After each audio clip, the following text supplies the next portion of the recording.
The paper needed a name. Maya had been writing it for 3 weeks with Morrison, the most careful 3 weeks of her professional life. Every claim triple-sourced, every statistical method validated by Elena, who brought the same rigor to vetting their work that she'd once brought to dismantling it. Every case study verified independently by at least 2 team members across the Signal Group's 4,247 documented interventions. The paper said nothing about causes. It did not use the word intelligence or consciousness or entity. It presented the data with the clinical restraint of an autopsy report, and let the numbers do the talking, which was the hardest thing Maya had ever done, because the numbers were screaming.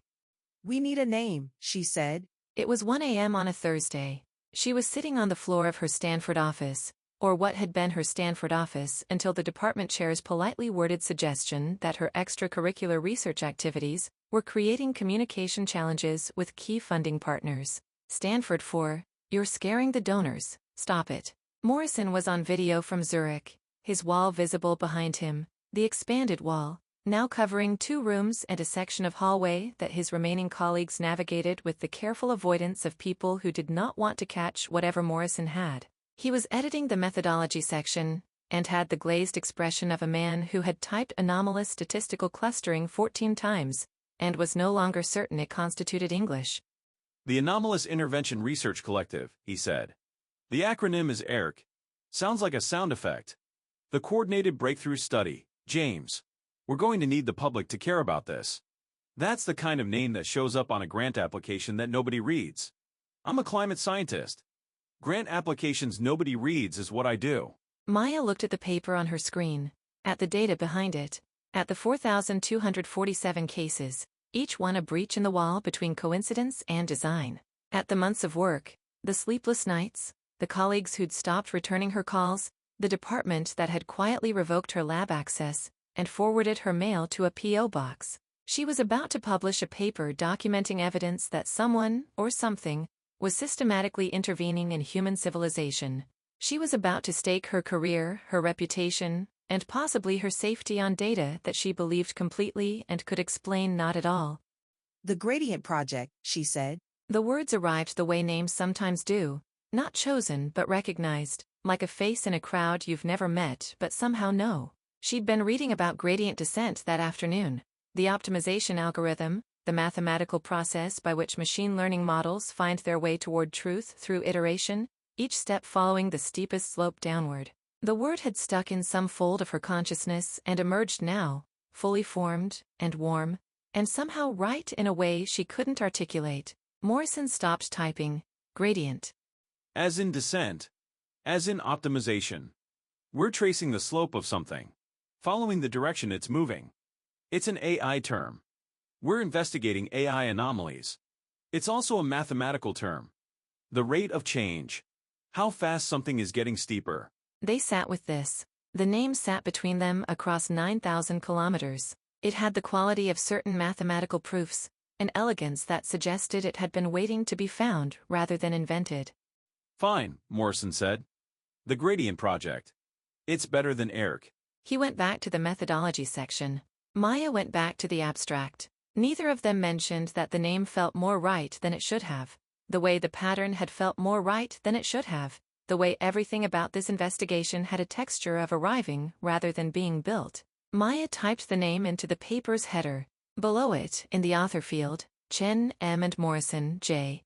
She saved the file and poured more coffee and did not think about what she had seen 3 weeks ago. The thing in the data that was not data, the presence that she had told no one about and was going to keep telling no one about, because she did not have words for it, and because the words she did have sounded like the kind of thing that gets a researcher committed. She was naming an investigation. That was all. She was naming it, and the name was good, and she was going to publish the paper, and everything was going to be fine in the specific way that things are fine right before they stop being fine.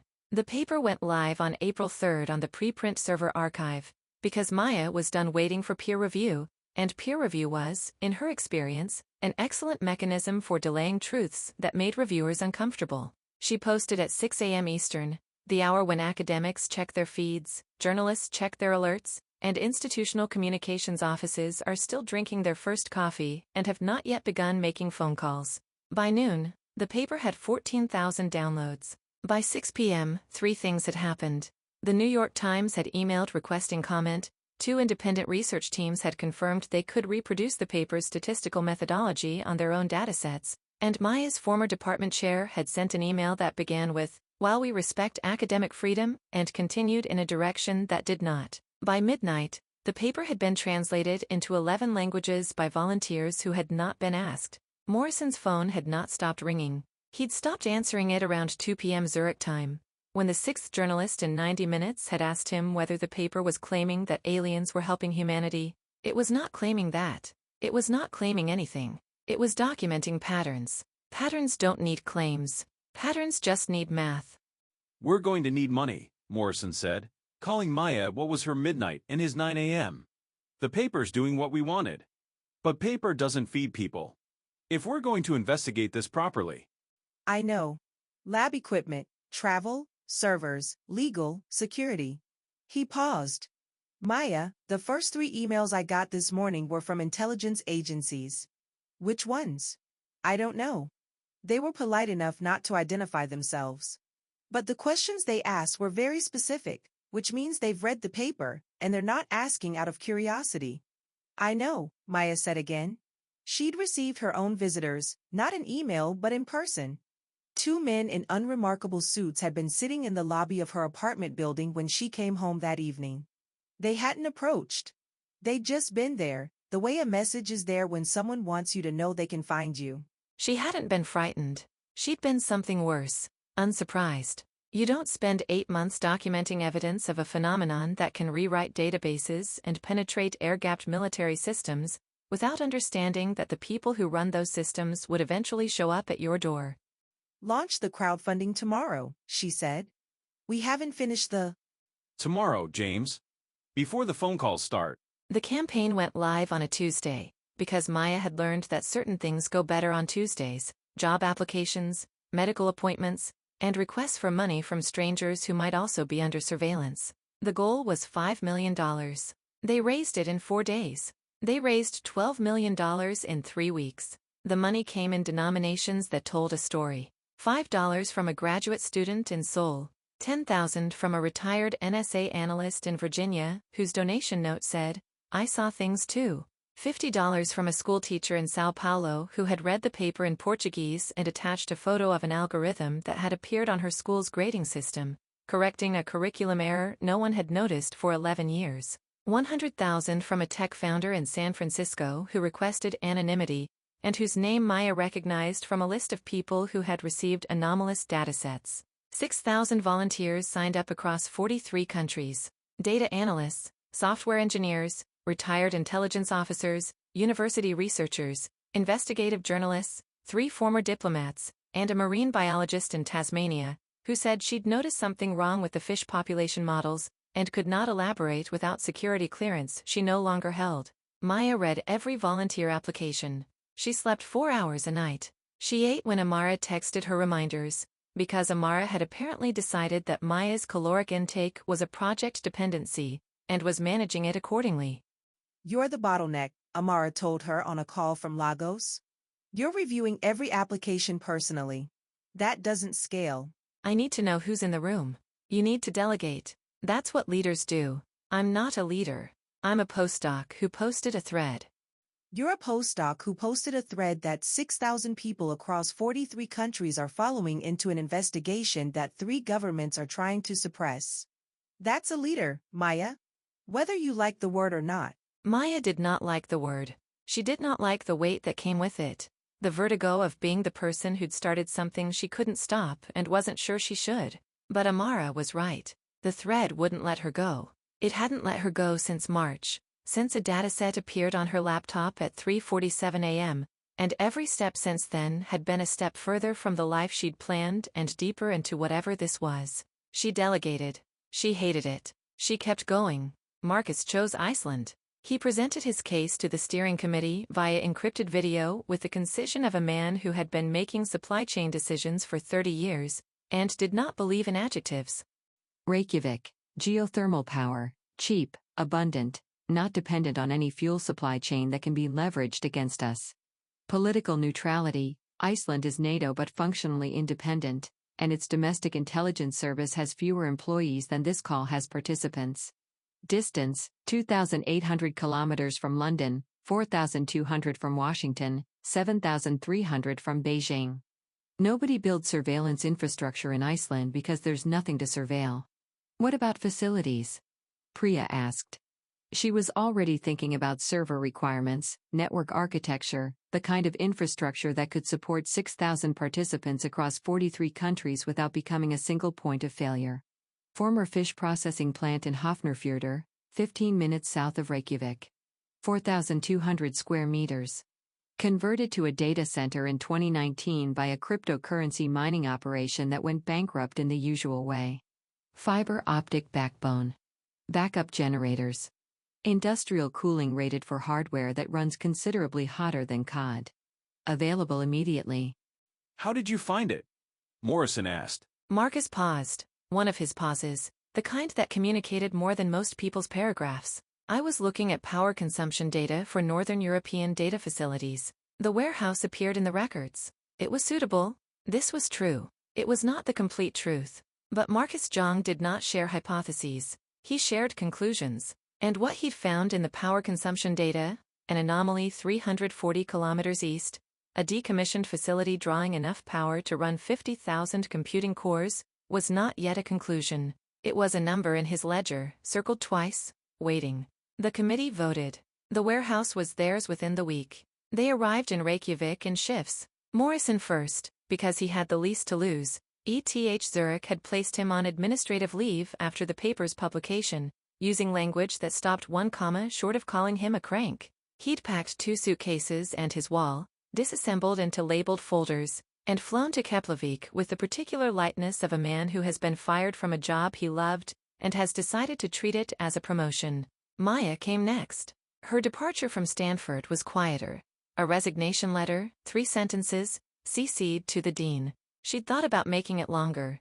She'd thought about explaining, defending, arguing. She wrote 3 sentences because she was done explaining things to people who had already decided not to listen. Amara flew from Lagos with Bio, her logistics manager, who assessed the warehouse the way he assessed everything, with a clipboard, a frown, and a list of 23 items that needed fixing immediately. He was correct about all 23. Priya arrived from Singapore with 2 server racks in custom flight cases, and the expression Maya recognized from her own mirror, the look of someone who had crossed a professional line, and was still deciding whether the view on this side was better or just different. Elena took a leave of absence from Columbia.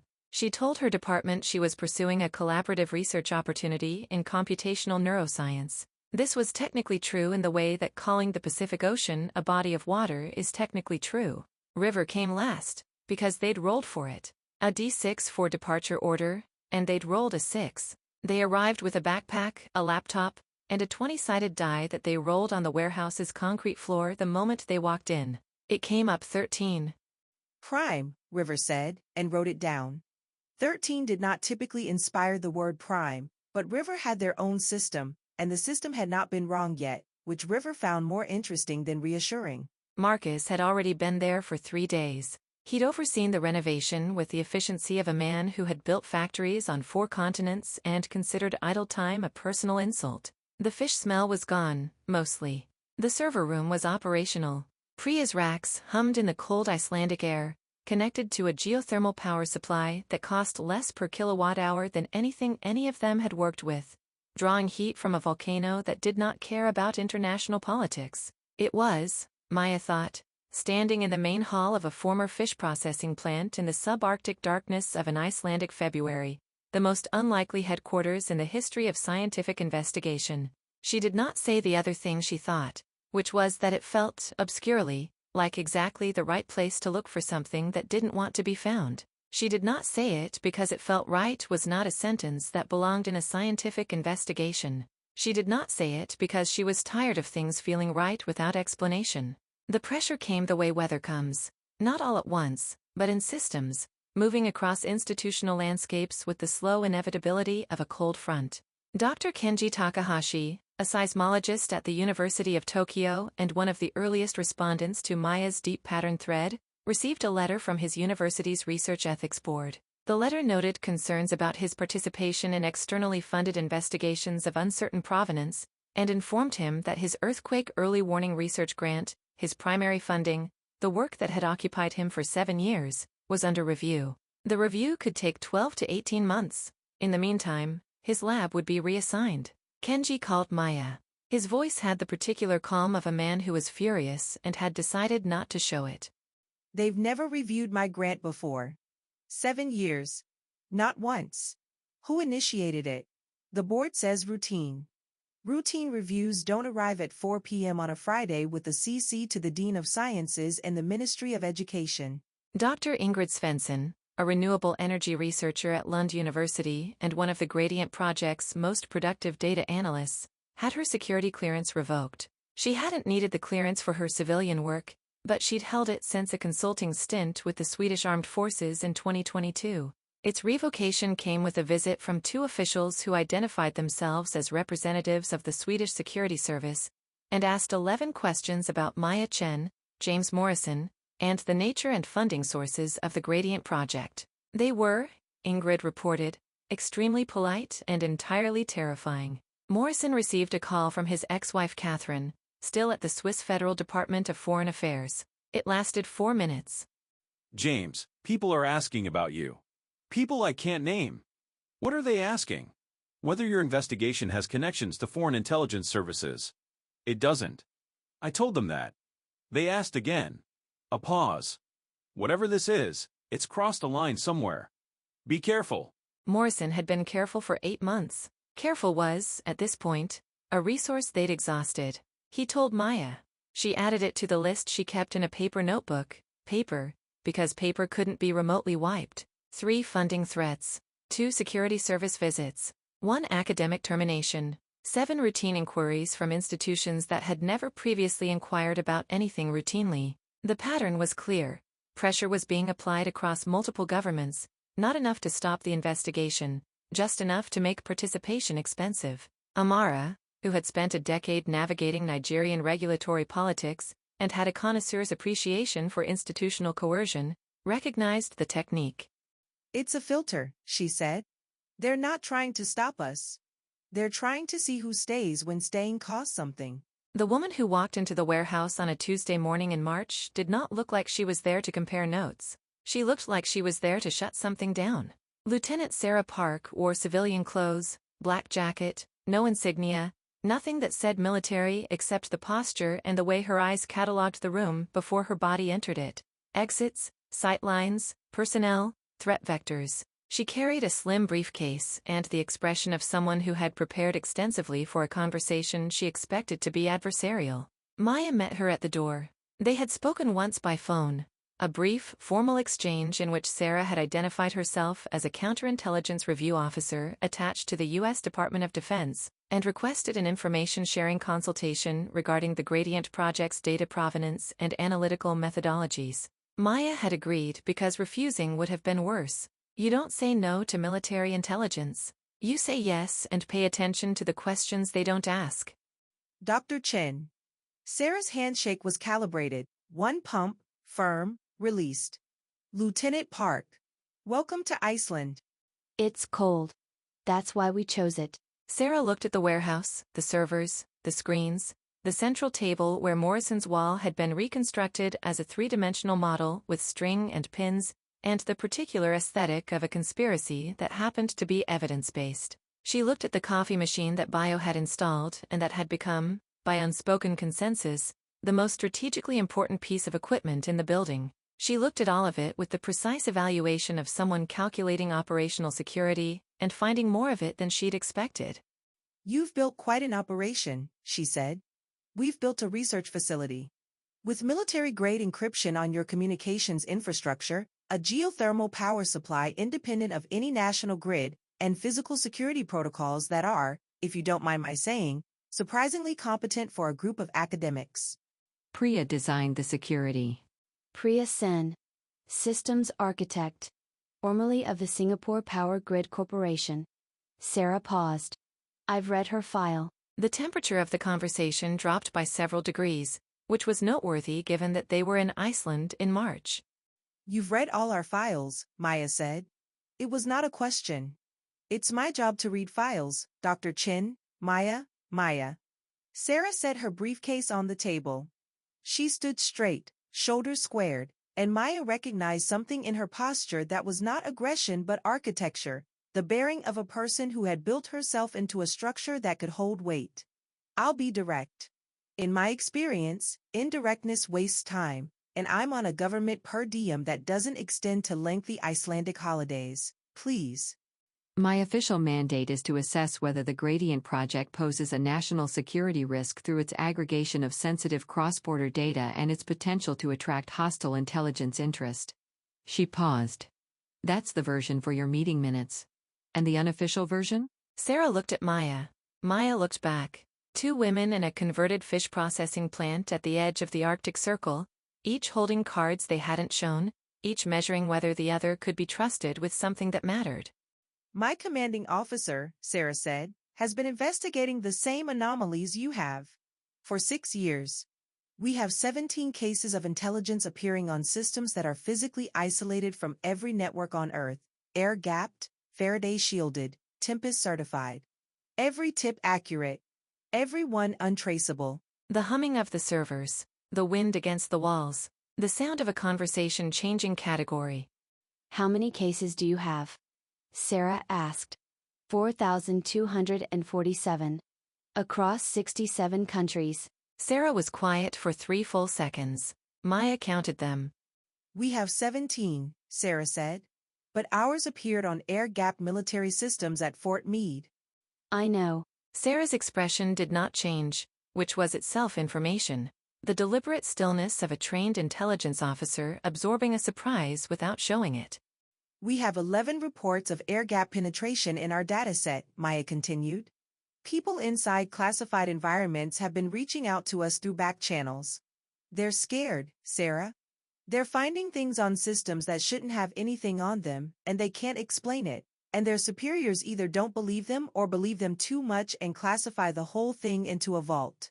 A long silence. Sarah picked up her briefcase, opened it, and removed a folder, red cover, classification markings that Maya couldn't read from across the table. She laid it down but kept one hand on it, the way you keep a hand on something you're not sure you should let go of. A man I trust, Sarah said, believes that whatever is doing this cannot be understood through military intelligence alone. He has spent 6 years trying. He sent me to compare notes. She lifted her hand from the folder.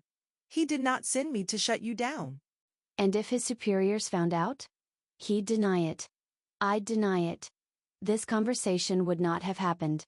Then why are you here? Sarah Park looked at the red folder. She looked at the servers. She looked at Morrison's wall, covered in string and evidence. Then she looked at Maya, and what Maya saw there was not hostility, not the clinical calculation of an intelligence officer running an operation. What she saw was something rawer. The expression of a person who had been carrying something heavy for a very long time, and had just walked into a room full of people carrying the same weight. Because I need to know what it is, Sarah said. And I need to know if it existed in 2019. Maya didn't ask what happened in 2019. She heard it in Sarah's voice, not a date, but a wound, carried with the particular discipline of someone who would not put it down and would not let anyone else touch it. Sit down, Maya said. I'll get you coffee. I don't. You're going to want coffee. We have a lot to show you. They showed her everything. Not all at once. Trust came in increments. Data point by data point, verification by verification. Sarah checked their methodology the way she checked everything.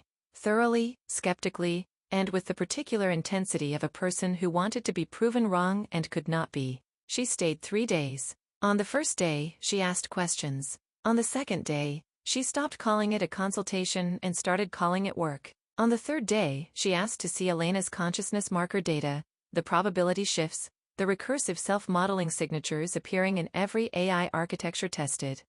1 in 10 to the 47th, Elena told her, pulling up the results on the main screen. That's the probability this is random. I'm not a statistician. Neither am I, and it doesn't matter. That number is so far beyond chance that chance is not a meaningful concept. Something is in these systems. Something is in all of these systems. Sarah studied the data with the focus of a woman reading a map in hostile territory. Then she opened the red folder. She spread its contents on the table. Satellite imagery, power grid analyses, SIGINT intercepts, and a classified memorandum written by an NSA analyst named Patel, a 6-page assessment, dated 2029, whose title Maya read once and did not forget. Anomalous probability deviations in military AI systems, evidence for external computational optimization by unknown agent. The memo's final paragraph read, "The deviations are not consistent with any known state actor, non-state actor, or artificial intelligence system in the U.S. or allied inventory. They are consistent with an autonomous computational process operating at a scale and sophistication that exceeds current theoretical models. Recommendation: immediate investigation under highest classification. Note: the author recognizes that this assessment, if correct, implies the existence of something for which no adequate framework currently exists." Maya looked at the memorandum. She looked at Sarah. She looked at the data on the screens, 4,247 interventions, Elena's consciousness markers, River's 48-hour heartbeat, Marcus's financial topology, the mathematical fingerprint that appeared in every AI model like a watermark pressed into the fabric of computation itself. He was right, Maya said. You're analyst. No adequate framework exists. I know, Sarah said. That's why I'm here. That night, after Sarah had gone to the hotel Marcus had found her, a concrete block near the harbor that charged tourist prices for fishermen accommodations, and had a view of the North Atlantic that compensated for neither, Maya stood alone in the warehouse. The servers hummed. The screens glowed. Outside, the wind pressed against the walls with the patience of a geological force that had been pressing for 10,000 years and was not in a hurry. $12 million. 6,000 volunteers. 43 countries. A team of 7, now 8, if Sarah stayed, and Maya thought she would stay, because Sarah Park had the look of someone who had finally found the room where her question lived and was not going to leave it. 2 careers ended. 1 security clearance revoked. 3 grants under review. An unknown number of intelligence agencies watching. A classified memorandum from 2029 that said, in the careful language of a man who knew how insane he sounded, "Something is out there, and it is smarter than us, and it is helping." Maya had started this. She had posted the thread. She had written the paper. She had named the project. She had stood in front of 6,000 people and said, "Something is happening, and we need to understand it." And now she was standing in a converted fish processing plant in Iceland, leading, the word still felt wrong, like a shoe that didn't fit, but was the only one available, an investigation that multiple governments wanted stopped and at least one was secretly feeding intelligence to. She had become a leader because no one else had posted the thread. That was all. Not talent, not vision, not destiny. Just timing, and a dataset at 3:47 a.m., and the inability to look away once you've seen the shape of something in the data. She turned off the overhead lights. The server room cast everything in blue. The wind pressed. The data glowed.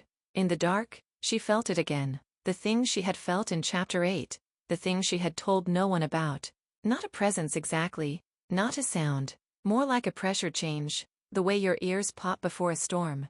The sense that the gradient she was descending was not empty. That something waited at the bottom of the optimization curve. Not hostile, not benevolent. Just there, the way mathematics is there, the way gravity is there, patient and inevitable, and utterly indifferent to whether you believe in it. She stood in the dark and let the feeling pass through her, and she did not turn on the lights. They were committed now. All of them. Careers burned, bridges demolished, lives reorganized around a question that might not have a survivable answer. They could not go back. The gradient only descended. Whatever they were looking for knew they were looking. It had known since the beginning, since the dataset, since the thread, since the name that felt too right, and it had not stopped them. Maya stood in the blue dark of the server room and considered the 2 possible explanations for this, and found that neither one let her sleep. Either it wanted to be found, or it didn't matter whether they found it or not.